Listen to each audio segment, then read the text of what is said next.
संत्र्यामध्ये चर खांदून शेणखत भरायला का लावतोय सध्या 2 वर्षापासून तुम्हाला व्हिडिओ दिसतात की चर खांदा त्यात शेणखत भरा. काय माहिती काय कारण? चर खांदला त्या चरामध्ये तुम्ही शेणखत टाकलं, शेणखत पसरवलं, त्याच्यावर वर खत टाकलं. वर खताची रिॲक्शन शेणखताबरोबर होणार आणि ते न्यूट्रल नाही होणार. म्हणजे जर तुमच्या जमिनीत 10% चुना आहे, समजा या सगळ्या जमिनीत 10% चुना आहे, चुना या फॉस्फरसला लॉक करतो कॅल्शियम ट्रायफॉस्फेटमध्ये. तो लॉक झाल्यामुळं तुमच्याकडं जी मुळी जळाली, तुमच्याकडे जे फेरिक क्लोरोसिस झाला आत्ता, तो विषय सगळा फॉस्फरसचा आहे.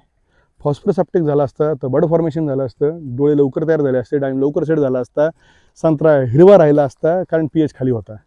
शेणखतावर खत टाकलं की रिॲक्ट होत नाही. शेणखत सोडून जर तुम्ही मोकळं खत टाकलं की मातीतल्या चुन्याला रिॲक्ट होणार आणि फॉस्फरस लॉक झाला. आपल्या जमिनीत फॉस्फरस साधारणतः 14 किलो पर हेक्टर आहे सगळीकडं, पण तो लोअर स्टेजमध्ये पण अवेलेबल नाही आहे, कारण चुना आहे. मग मला चुना कमी करावा आणि फॉस्फरस अवेलेबल व्हावा म्हणून काम करायचं.